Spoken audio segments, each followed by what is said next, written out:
प्यारे साथियों, जैसा कि आप लोगों का क्लास 10 से फाइनल बोर्ड एग्जाम 2025 में होने जा रहा है, तो यह वीडियो जो है ना आपके लिए काफ़ी इंपॉर्टेंट होने वाला है। क्योंकि प्यारे बच्चों, अभी के इस वीडियो में क्लास 10 के लिए हम लोग सोशल साइंस यानी कि सामाजिक विज्ञान का बिल्कुल ही वायरल सब्जेक्टिव क्वेश्चन लेकर के आ चुके हैं, जो कि सीधे आपके एग्जाम में आएगा। तो आप लोगों को जो है ना एग्जाम हॉल में जाने से पहले इन सारे ऑब्जेक्टिव को जो है ना याद करके जाना है, ताकि आप पूरा का पूरा लिख दोगे। ठीक है ना। तो देखिए प्यारे बच्चों, यदि प्रथम पाली में आपको एग्जाम पड़ेगा तो विषय को जो है ना 111 रहेगा। सेकेंड पाली में अगर एग्जाम पड़ेगा तो विषय को 211 रहेगा। तो चलिए बिना देरी करते आगे बढ़ते हैं। इसी टाइप का आपके बोर्ड एग्जाम में पेपर रहेगा। अगर डेली आप लोग क्लास करना चाहते हो इसी चैनल पे, तो शाम में जो है ना 6:30 बजे डेली इसी चैनल पे जो है ना क्लास होता है। तो आप लोग जो है ना चैनल पे अगर पहली बार आए तो चैनल को सब्सक्राइब करके नोटिफिकेशन कॉल पे प्रेस कर लीजिए, ताकि नेक्स्ट क्लास का नोटिफिकेशन आपको मिल पाएगा। एंड साथ में आप लोग इस नंबर पर मैसेज करके व्हाट्सएप ग्रुप जरूर ज्वाइन कर लीजिए 98 355। मैं यहाँ पर लिख दे रहा हूँ नंबर, आप लोग इस पर मैसेज करके व्हाट्सएप ग्रुप ज्वाइन कर लेना 98 355 16 710 पर आपका अपना नेम, जिला का नेम, क्लास 10 लिख के भेजना, ताकि हम आपको ग्रुप में ऐड कर देंगे। तो चलिए आगे बढ़ते हैं प्यारे बच्चों। एग्जाम में टाइम वगैरह की बात कर ले तो 2 घंटा 45 मिनट का आपको टाइम मिलेगा। 80 नंबर का एग्जाम होगा। ऑब्जेक्टिव में टोटल क्वेश्चन आपको मिलता है 40, जिसमें से 80, जिसमें से 40 बनाना होता है। सब्जेक्टिव में टोटल 30 क्वेश्चन मिलता है, जिसमें से आपको मात्र जो है ना यहाँ पर 25 इसमें से टोटल जो क्वेश्चन बनाना होता है, टोटल 19 क्वेश्चन ही आपको इसमें बस से बनाना होगा। तो चलिए बिना देरी करते हम लोग स्टार्ट करते हैं प्यारे बच्चों। तो चलिए सबसे पहला नंबर जो क्वेश्चन है ना, इसका पीडीएफ पहले ही बता दूं, इसका पीडीएफ वगैरह डाउनलोड कहाँ से करना है वो भी मैं सिखा दूंगा। और जो नंबर दिया उसी नंबर पे मैसेज करके वीडियो पूरा देख लेने के बाद जा करके आप कहना सर मेरे को जो है ना आप एसएसटी का जो क्लास करवाए थे सब्जेक्टिव का, वो मेरे को क्वेश्चन दे दीजिए, मैं आपको बिल्कुल दे दूंगा। ठीक है। चलिए तो पहला नंबर क्वेश्चन है कि राष्ट्रवाद किसे कहते हैं। तो बिल्कुल ही आसान भाषा में याद रखना है। राष्ट्रवाद अपने देश के प्रति जो है ना अपने देश के प्रति प्रेम की भावना को राष्ट्रवाद कहेंगे। यानी कि हमारा देश है भारत, भारत के लिए हम लोग क्या करेंगे, प्रेम की भावना रखेंगे, प्यार वगैरह उल्लास रखते हैं ना, तो बस प्रेम की भावना भारत के लिए रखेंगे, उसी को कहेंगे राष्ट्रवाद अपने देश के लिए। तो इसका करेक्ट आंसर बस इतना ही होगा। अगर बात करें नेक्स्ट क्वेश्चन की, तो 2 नंबर क्वेश्चन है कि मिर्जनी कौन था। तो देखिए प्यारे बच्चों, मिर्जनी जो है ना, मिर्जनी साहित्यकार था। साहित्यकार का अर्थ होता है कि लिखना, पत्र वगैरह निवेदन या फिर होता है ना बुक वगैरह को लिखना, यही हो गया। साहित्य को वो लिखते थे और गणतांत्रिक विचारों का समर्थक थे। गणतांत्रिक का अर्थ होता है कि हमारा देश जो है ना आज़ाद हो, आज़ाद देश की बात करते थे, और का समर्थक और योग सेनापति भी था, है ना। मिर्जनी का संबंध किससे था, तो गुप्त दल कार्बोनरी से था। मिर्जनी ने यंग इंडिया, यंग इटली जो ना यंग इटली और यंग इंडिया की स्थापना भी किया था। तो बस इतना याद रखना, काफ़ी इंपॉर्टेंट क्वेश्चन है। नेक्स्ट क्वेश्चन देख लीजिएगा। 3 नंबर जो है, ये प्रश्न आपसे बोला गया कि जर्मनी के एकीकरण की बाधाएं क्या क्या थी। तो आपको लिखना है इस प्रकार से उत्तर देकर के कि जर्मनी की एकीकरण की निम्नलिखित बाधाएं थी। पहला पॉइंट में आपको लिखना है, पहला पॉइंट में लिखना है जर्मनी लगभग 300 छोटे बड़े राज्यों में विभाजित था, यानी अलग अलग था।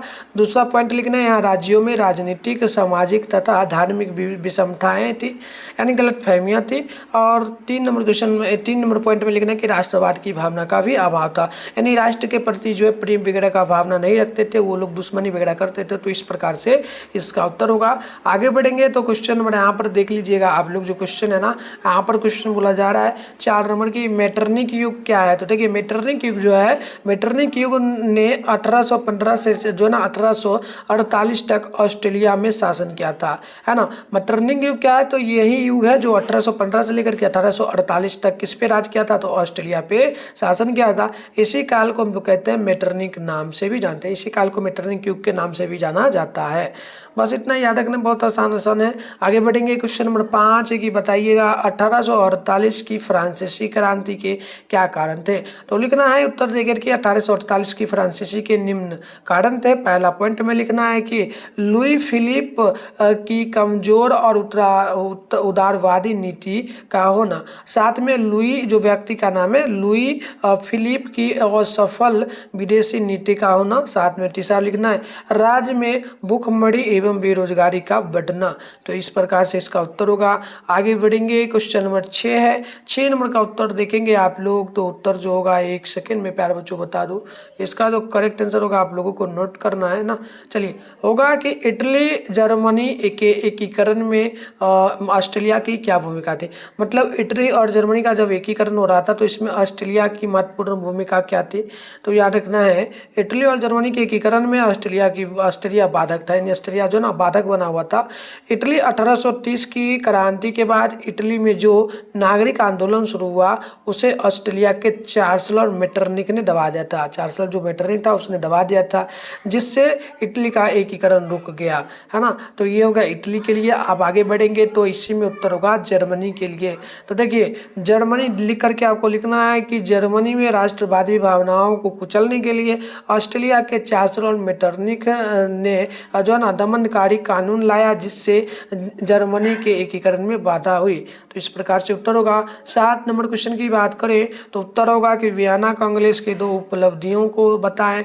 तो उत्तर होगा इस प्रकार से लिखना है, यह कांग्रेस की 2 उपलब्धियां निम्न है। पहला लिखिएगा, वियना कांग्रेस द्वारा बुर्बो राजवंश की पुनः स्थापना की गई थी। साथ में वियना कांग्रेस द्वारा लुई 18वां को जो ना फ्रांस का राजा बनाया गया, ये व्यक्ति का नाम था, है ना, इनको राजा बनाया गया था। तो ये भी आपको याद रखना है। चलिए आगे बढ़ेंगे तो 8 नंबर क्वेश्चन है। 8 नंबर क्वेश्चन को ला गया, गेलीवार्दी के कार्यों को लिखे। तो देखिए गेलीवार्दी का मानना था कि इटली का एकीकरण युद्ध के बिना संभव नहीं है, इसलिए उन्होंने आक्रमण की नीति को अपनाए थे। उन्होंने आक्रमण की नीति को अपनाई और लाल कुर्ती और स्थानीय किसानों की सहायता से सिसिली और नेपलस, ये एक का देश का नाम है, कंट्री का नाम है, नेपलस पर अपना अधिकार कायम किया।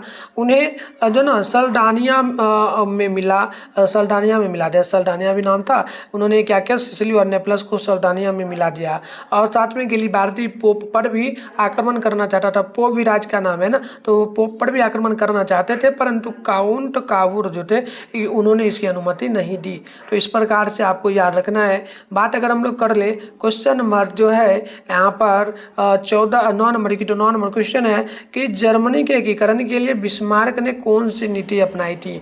तो उत्तर लिखना है, जर्मनी के एकीकरण के लिए जो है ना सैन्य शक्ति के महत्व को समझाता था, इसलिए उन्होंने रक्त और लौह की नीति को अपनाया था। कौन अपनाए थे, तो बिस्मार्क ने, है ना। पूछा जाता है कि रक्त और लौह नीति को किसने अपनाया था, तो बिस्मार्क ने। ऑब्जेक्टिव में भी पूछा जाता है ना, तो इस सब्जेक्टिव से ही बनता है। सब्जेक्टिव याद कर लोगे ना तो ऑब्जेक्टिव तो बिल्कुल आसान है, आपको समझ में ही आ जाएगा। तो डेली क्लास करा करो मेरे साथ, है ना।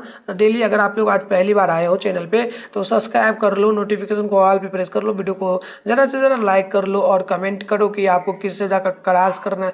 और मेरे को इस नंबर पर मैसेज करके व्हाट्सएप ग्रुप ज्वाइन कर लो 98 355 16 710 पर। आपको अपना नेम, जिला का नेम, क्लास 10th लिख के भेजना है, ताकि हम आपको ग्रुप में ऐड कर देंगे। ये 7 है ना, तो आप लोगों को जुड़ जाना है। चलिए आगे स्टार्ट करते हैं।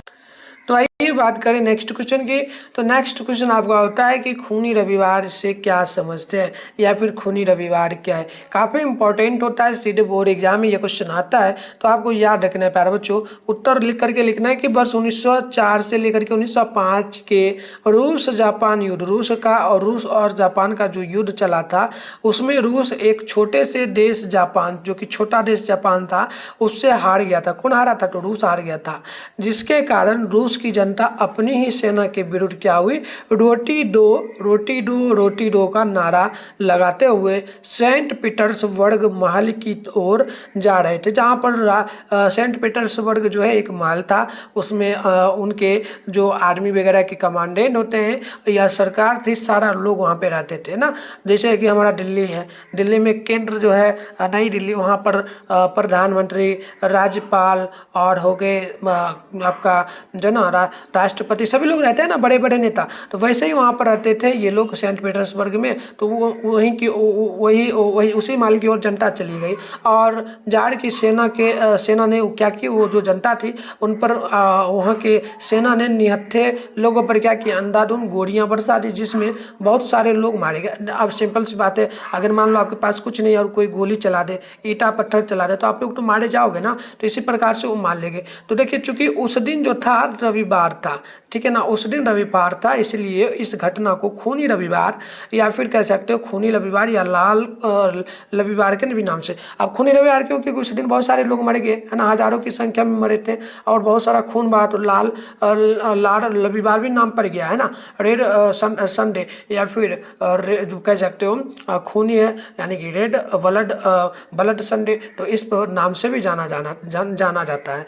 तो यह घटना जो है कब हुआ था, यह घटना हुआ था 9 जनवरी 1950 या नए 9 जनवरी 1950 नए कैलेंडर के मतलब पुराने कैलेंडर के अनुसार है। अगर नए कैलेंडर की बात करें तो 22 जनवरी 1950 को ये हुई थी। अब देखिए ऑब्जेक्टिव में भी बनता है कि खूनी रविवार कब हुआ, तो आप देखिए आपको ऑप्शन में अगर मिल जाए कि 9 जनवरी 1950 तो आप टिक मारिए इसी में। अगर आपको ये मिल जाए कि 22 जनवरी 1950 तो आपको इसमें मारना है, क्योंकि 22 जनवरी जो है ये नए कैलेंडर के अकॉर्डिंग है, तो ये भी आपको याद रखना है ना, भूलना नहीं है। आगे बढ़ते हैं, नेक्स्ट क्वेश्चन हो जाता है आपका 11 नंबर की रूसी क्रांति के 2 कारण को लिखे। तो लिखना है रूसी क्रांति के 2 निम्नलिखित कारण है। पहला लिख सकते हो निरंकुश एवं अत्याचारी शासन का होना, और दूसरा लिख सकते हो किसानों और मजदूरों को दयनीय स्थिति का होना। आगे बढ़ेंगे तो 12 नंबर क्वेश्चन बोला जा रहा है कि पूंजीवादी क्या है। देखिए पूंजीवादी कहने का अर्थ हो गया कि वैसी संस्था जिसमें उत्पादन के सभी साधनों पर पूंजीपतियों का नियंत्रण रहता है उसे पूंजीवादी कहेंगे। अब कहने का अर्थ हो गया, अब जैसे कि अब देखो हमारा भारत है, तो भारत में जो भी कोई चीज़ आता है, मान लो कोई भी नियम आया, मान लो कोई बेनिफिट आया है ना सरकार की तरफ से, कोई योजना आई, तो इस योजना पे क्या होता है पूंजीपतियों का भी हिस्सा होता रहता है और जो छोटे गरीब लोग हैं इनका भी हिस्सा होता है। तो इस प्रकार से हमारा देश क्या है, मिश्रित अर्थव्यवस्था है ना। और ये कहाँ पर लागू होता है पूंजीवादी अर्थव्यवस्था, तो अमेरिका में। तो अमेरिका में क्या है कि जो वहाँ पर पूंजीपति लोग हैं उन्हीं के ऊपर जो भी सरकार का नया जो है आया, मान लो कोई भी नियम आया, कोई भी उनके लिए रोकथाम के लिए, मतलब कि मान लो आप लोग कोई भी योजना आई, तो योजना पर क्या होगा पूंजीपति जो वर्ग है, जो अमीर है, उन्हीं का अधिकार होगा। तो बस इतना आपको याद रखना। आइए फिर आगे बढ़ते हैं, नेक्स्ट क्वेश्चन देख लीजिएगा। आपसे यहाँ पर जो नेक्स्ट क्वेश्चन पूछा ना, ये प्रश्न क्या पूछा ध्यानपूर्वक देखना है ना, ये काफ़ी इंपॉर्टेंट। 13 नंबर की अक्टूबर की क्रांति क्या है, तो देखिए अक्टूबर की क्रांति हुआ कि जैसे कह सकते हो कि रूस में हुई बोल्शेविक क्रांति। रूस में एक बोल्शेविक नाम का क्रांति हुआ था, बोल्शेविक क्रांति को अक्टूबर क्रांति के नाम से जाना जाता है ना, बोल्शेविक क्रांति को ही अक्टूबर क्रांति के नाम से जाना जाता है। यह क्रांति कब हुआ था, तो यह क्रांति वर्ष 1917 में हुई थी। यह क्रांति जो ना मैन विस्को और बोल्शेविको, यानी कि मैन विस्को और जो ना बोल्शेविको के बीच सत्ता संघर्ष के लिए हुआ था। ये दोनों देश का नाम है, दोनों के देश में क्या हुआ सत्ता, यानी कि दोनों देश में संघर्ष हुआ। दोनों चाहता था कि हम करें, मतलब कि दोनों चाहता था कि दोनों राज्य पे कोई एक जैसे नेता था, वो चाहता था कि हम दोनों देश पे राज करें, है ना। तो इस प्रकार से हुआ था। इस क्रांति के बाद सत्ता बोल्शेविकों के पास चला गया था, है ना। तो इसमें बोल्शेविकों के पास सत्ता चला गया था, जिसका प्रमुख लेनिन था। इस क्रांति के बाद रूस का नवनिर्माण आरंभ हुआ। तो इस प्रकार से याद रखना। आइए अगर हम लोग बात करें नेक्स्ट क्वेश्चन की, तो नेक्स्ट क्वेश्चन हो जाता है हमारा कि सर्वहारा वर्ग से क्या समझते हैं। काफ़ी इंपॉर्टेंट होता है। देखिए समाज का वैसा वर्ग जिसमें किसान, मजदूर, आम गरीब लोग शामिल हो उसे कहेंगे सर्वहारा वर्ग। सिंपल से समझ आया। जिसमें कौन कौन और लोग हो, जिसमें किसान हो, मजदूर हो, आम आदमी यानी कि आम गरीब लोग शामिल हो, उन्हीं को हम लोग कहेंगे सर्वहारा वर्ग। याद हो गया। चलिए आगे बढ़ते हैं। नेक्स्ट क्वेश्चन है 15 नंबर। 15 नंबर क्वेश्चन आपका बनता है कि बताइए, बोला जा रहा है 15 नंबर की क्रांति से पूर्व रूसी किसानों की स्थिति कैसी थी, है ना। क्रांति के पहले रूसी किसानों की स्थिति कैसी थी, तो याद रखना है आप लोगों को कि रूसी क्रांति से पहले वहाँ के किसानों की स्थिति काफ़ी दयनीय थी। वहाँ के किसान बंधुआ मजदूर के जैसे थे। बंधुआ मजदूर का अर्थ होता है कि काम कभी मिला कभी जाएगा, इस राज्य से उस राज्य से अलग राज्य या छोटे बड़े जंगल में ऐसे करके घूमते थे। उनके खेत बहुत छोटे छोटे थे, जिन पर वे परंपरागत ढंग से खेती करते थे। उनके पास पूंजी का अभाव था और वह करों बोझ से दबे थे, यानी कि वो लोग जो है ना बहुत कर्ज लिए हुए थे, दबे हुए थे। 1861 में जार अलेक्जेंडर द्वितीय ने कृषि दास्ता को क्या किया, समाप्त कर दिया, है ना। इनको समाप्त कर दिया, परंतु इससे किसानों की स्थिति थी कोई सुधार नहीं हुआ था। तो इस प्रकार से उत्तर होगा।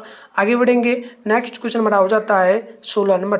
प्रश्न क्या बोला, ध्यानपूर्वक समझिएगा, काफ़ी इंपॉर्टेंट सारा क्वेश्चन आपके एग्जाम में सीधे ये सारा क्वेश्चन आएगा, ठीक है ना। चलिए, क्वेश्चन होता है कि साम्यवाद एक नई आर्थिक एवं सामाजिक व्यवस्था कैसी थी।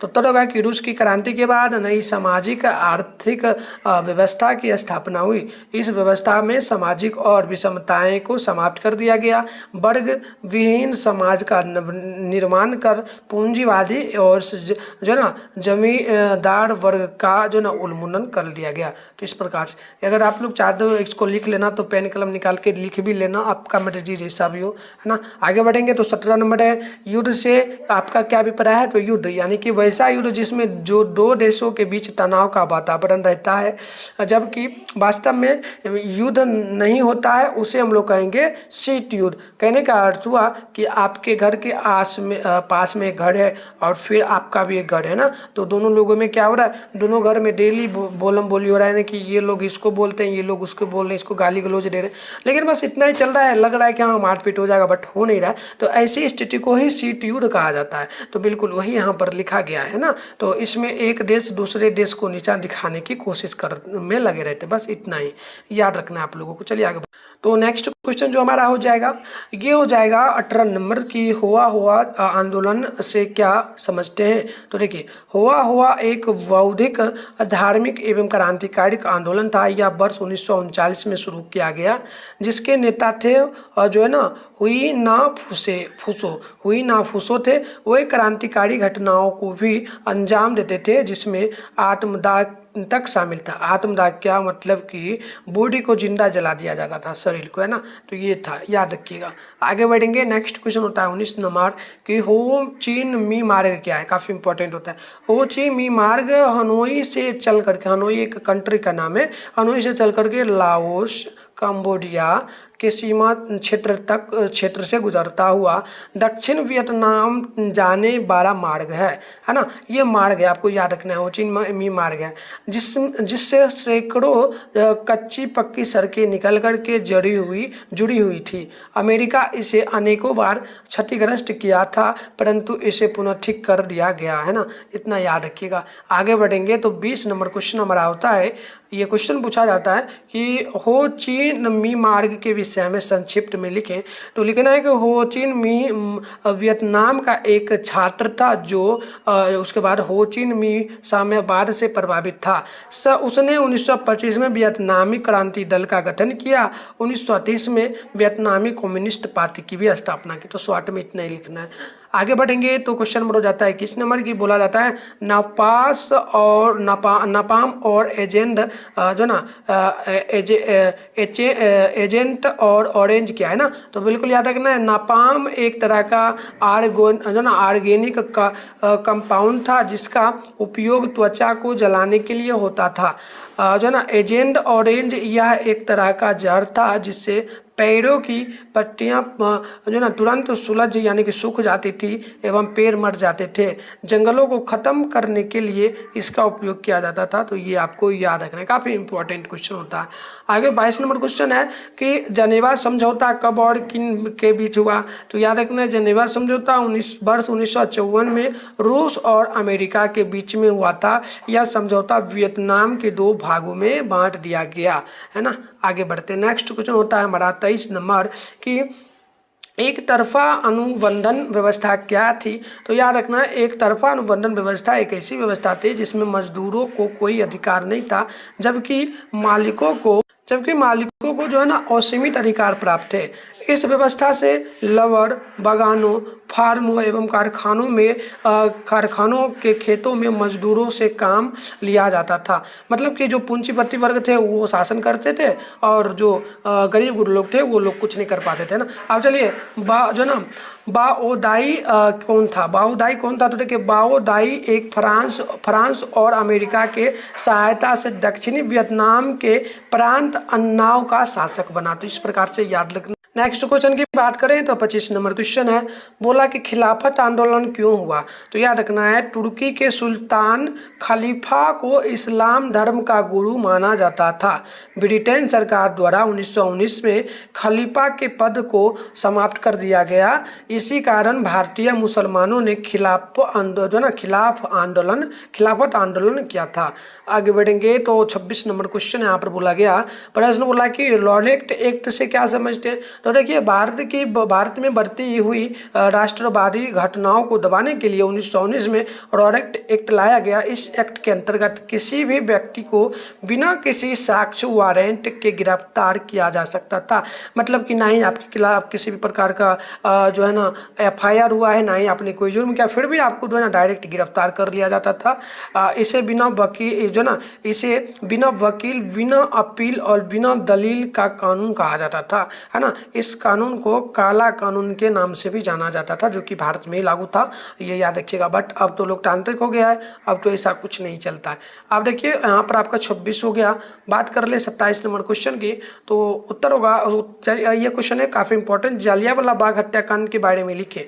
तो उत्तर होगा कि डॉक्टर सत्यपाल और किच्चू की रिहाई के लिए 13 अप्रैल 1919 को जलियांवाला बाग में एक सार्वजनिक सभा बुलाई थी, जहां जिला मजिस्ट्रेट जनरल ओ डायल ने बिना किसी चेतावनी के शांतिपूर्ण चल रहे सभा पर गोलियां चलाकर जो ना लगभग 1000 लोगों की हत्या कर दी। इसके बाद और लिखना आप लोगों को, इसमें बहुत से लोग घायल हुए। जलियांवाला बाग जो ना नरसंहार के बाद पंजाब में मार्शल लॉ लगा करके आतंक का माहौल कायम कर दिया गया। इस घटना के बाद रविंद्रनाथ टैगोर ने नाइट की और महात्मा गांधी ने जो है ना कैंसर ए हिंद की उपाधि त्याग दी। तो इस प्रकार से इस क्वेश्चन का उत्तर हो जाएगा। अब एक ही और क्वेश्चन करेंगे, 28 नंबर हो जाएगा कि जो है ना दांडी यात्रा का क्या उद्देश्य है। तो इन सभी क्वेश्चन का उत्तर हम लोग नेक्स्ट वीडियो में करेंगे। आप लोग चैनल को सब्सक्राइब करके तैयार रहिए। शाम में 6:30 बजे डेली क्लास होता है प्यार बच्चों, और व्हाट्सअप ग्रुप वगैरह को ज्वाइन कर लीजिए। वीडियो को ज़रा से ज़रा लाइक करिए, ये कमेंट करिए कि आपको यह कैसा लगा, और बिल्कुल आप डेली करो, ये आपके एग्जाम में बिल्कुल 100% क्वेश्चन आएगा। और हम लोग आगे करेंगे 28 नंबर क्वेश्चन से नेक्स्ट क्लास में। ऑब्जेक्टिव सब्जेक्टिव सारा कवर हो रहा है। मिलता है नेक्स्ट वीडियो में, तब तक के लिए बाय।